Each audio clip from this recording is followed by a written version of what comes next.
Well, Keith, thanks for joining us. Just to start off, can I ask how Paul Lewis is, please, after that injury last week? Struggling. He could have something very similar to James Vaughan, so we're not too sure whether he's going to be anywhere near fit for the weekend. Obviously, if there's an extension of the season, then it's touch and go. If I'm being honest with you, as a manager, as soon as they're injured, they're basically over to the medical team, and I just want to take care of the players that can affect the next game. And until I'm told otherwise, I just generally, it's just small talk with the players who are injured until I get the green light to introduce them back into training. So I don't put too much pressure on the medical department, if I'm being honest with you. Can you say what the problem is? Well, it's his knee. I think it's something very similar to Vaughan. I think he took a heavy challenge and he was landed on. So I think he's ended up doing some damage to his knee. So that's all I know.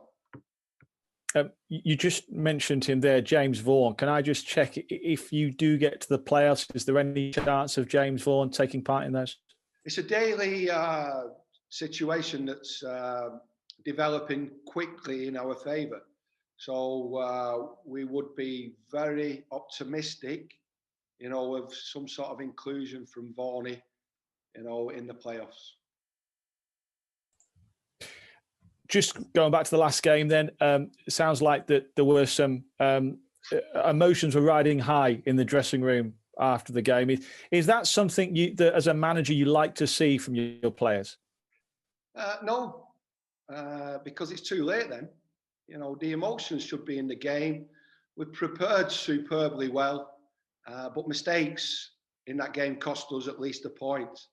And the ripple effect of the phases of play, there was many mistakes that led to one big mistake, which I certainly wasn't happy with, which I saw evolving during the first half.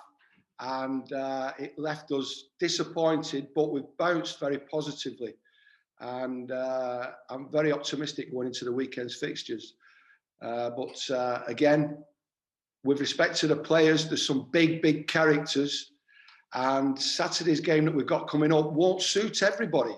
I do know on paper what our best team is, but these situations call for big characters, mental strength, dealing with the 90 minutes, dealing with mistakes within the 90 minutes. And, we're looking forward to the challenges, and again, we need that bravery out on the pitch, and I'm sure we'll get it.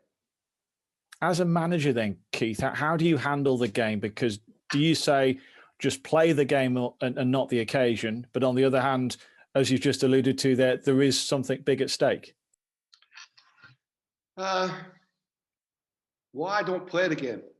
I play the hand before the game. I set the team up.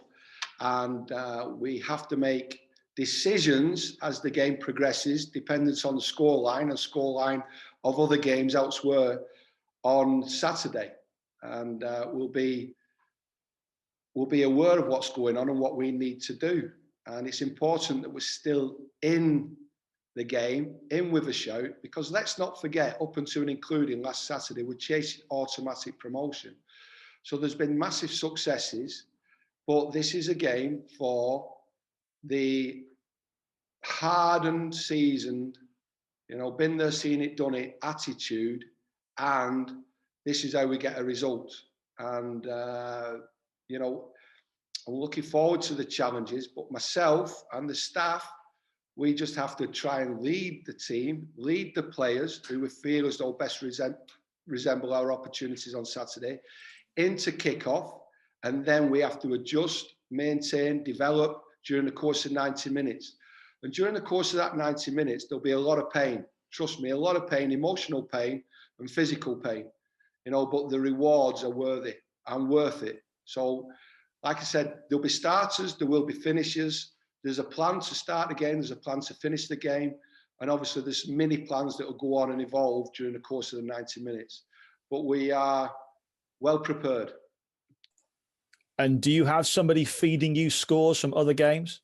We will do. We haven't done so far, because this is about, we find ourselves in a playoff situation, a one-game playoff situation, potentially getting into the playoffs. We've done a lot of hard work. We've covered a lot of miles. There's been a lot of massive successes, continuous successes, where we're still chasing automatic promotion going into and including the 45th game of the season.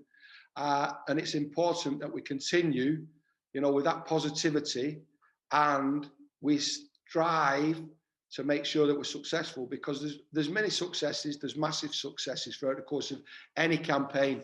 And a campaign is 46 games. And we've been very good over that amount of games, 45 so far, and we've got one mini season left, hopefully going into another mini season. And just finally from me, on the game itself, a point will get you into the playoffs, but I'm sure you'll be going for the win. Well, obviously we want to go for the win, but goals have been at a premium recently, and we have to score more goals than we have been doing. It wasn't the first goal that killed us last weekend. It was the second goal, playing against 10 men, because we did actually score, which is very unlike us. If we lose a game, we tend to lose it to no score. So, for us to actually get that goal shows that we can possibly do it, but we needed the scoreline to be 1-0. But second case scenario is a draw. First case scenario, you always got to go out and win, and we'll have a winning mentality. We'll have a winning setup, an attacking setup, to make sure that we leave nothing to chance. But with respect to the 90 minutes, like I said, there'll be a lot of plans, a lot of mini plans. There'll be a lot of mistakes in the game, and it's important that we come out on top. Thanks for your time, Keith. No worries. Keith, in terms of training this week, is there a case of players have been jostling for position to make sure they're in that starting 11 on Saturday, or once you've assessed the weekend, did you already have a good idea of how exactly you want to play this at the weekend? Well, it's not assessing the weekend. It's assessing since I've been in the club. I've only been in the club 5 months. And I'm constantly assessing, evaluating, understanding people in certain situations. And that can only develop over a period of time. And 39 games, I don't know the ins and outs of every player's characteristics, but I'm getting to understand that, and even understand it during the course of the week, understand it after Saturday's game, and what's necessary, not just for this game, but going forward. Because me and this group together haven't been in this situation before. So I am learning, and the players are learning about me and my demands. And, it's a difficult game for any player to play in, but it's what we do. You've got to embrace it. You've got to be brave. And you've got to tempt the eventual outcome, and embrace that outcome. It's part of a learning environment. It's not failure unless you give up. If you give up, it's failure. It's the easiest thing in the world to do. And we've been very, very successful this season. And there'll be people and there'll be suggestions, well, you haven't been successful. No, we have been successful. I've been in the playoff campaign twice in my career as a manager. And on previous occasions as a manager, it's been 71 points and it's been 80 points. And 80 points normally gets you promoted. But this season we've got 72 points. We want to add to that 72 points to make sure that we end up in a mini, league. But I'm still learning about the players, and the players are still learning about me on the training pitch, and characteristics of your squad of players will invariably get you the end results that you need. Perhaps Tranmere's best sort of attacking spell in the last couple of weeks was the second half against Barrow. I'm working on the assumption that James Vaughan still won't be available for this weekend, but that was a good half of David Nugent. Is there a case now of playing, making sure that we're playing to his strengths, getting the balls into the right areas rather than him being isolated? Well, I don't think he was isolated too much at the weekend. I think if we go back to Walsall, potentially when he started, he was isolated. But it's getting the right balance you know, between obviously attacking and defending. It's not new. We've been working all week on what we need to do, but not just this week, prior to this week, you know, and if I'm being honest with you, we haven't scored enough goals throughout the course of 45 games. And you want honesty. We haven't scored enough goals. We haven't had enough goal scorers, team goal scorers. And that's why we've only scored, I think, 55 goals. And it's not enough in a promotion campaign. Well, just on that point, really, I was saying to Peter Clark before, if you keep a clean sheet on Saturday, you're in the playoffs. It's as simple as that, isn't it? But obviously, you can't take that for granted. So in the scenario that if you did fall a goal behind, that seems to be where problems have started to arise. So it's important for players not to lose their heads at that point in it, and find, if the shorter goals, finding a way of getting back into the game should that scenario play out. Well, we can't rely on clean sheets. We can plan for clean sheets, but mistakes happen. You know, we're human, you know, and the players do make mistakes. And sometimes those mistakes don't get realised by the opposition. We've made mistakes in previous games where we've kept clean sheets, but the opposition haven't took advantage. On Saturday, we made 2 mistakes in a game where we shared equal opportunities to the opponent. We dominated possession, but we fell foul of making those defensive errors, and it wasn't first phase errors or second phase. It was a combination of first, second, and third phase errors that cost us.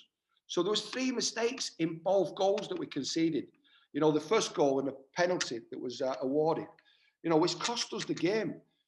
In other games, we've kept clean sheets in similar scenarios, you know, but we do have to score more goals. But we work on scoring goals every day in training. Now, that's something that we'll continue to work on, and we've worked on today, we'll work on tomorrow in pursuit of scoring more goals to take a little bit of pressure off the team to keep clean sheets. But there has to be a better response, a better mental response, a better football response if we were to go a goal behind. We can't become victims of a scoreline during 90 minutes. There is plenty of time, and like I previously said, during the course of 90 minutes, there is a lot of hurt. For example, against Salford, where we kept a clean sheet, we were very fortunate that Ian Henderson didn't score from 2 opportunities, which could have altered the scoreline and could have altered the emotions behind what was a very good result at the time for us. But we kept the goal out to the back of the net. It's really important, but we do need to score more goals. No question about it. That's always been the case since I came to the club. We have needed to score more goals. We have started creating more opportunities during the middle part of the season and dominating the ball. Possession doesn't always lead to goal scoring opportunities. There was a phase in the season where it did. Sometimes now the possession that we have can be considered to be a bit negative. But possession is a great tool to help you defend and keep clean sheets, as well as create goal-scoring opportunities. So we've got to get the balance right, and that is our plan for the weekend. If you look at the table, Colchester, safe, should be on the beach, really, shouldn't they? But on the other hand, no, there's no pressure on them. All the pressure is on Tranmere, isn't there? And you've got to manage that. Managing pressure, again, I think pressure's being out of work. I really do, and not being able to feed the family or provide for the family. That puts you in a mentally unstable state as a person, and it doesn't fulfill you as a person, your needs. Now, pressure of playing football, it does come with its demands, the demands from me, the chairman, the players on each other, the group of supporters on what they believe is, you know, expectation. And there is an expectation for Tranmere to be in the playoffs at least, going into this game at the weekend. So there is a little bit of external pressure.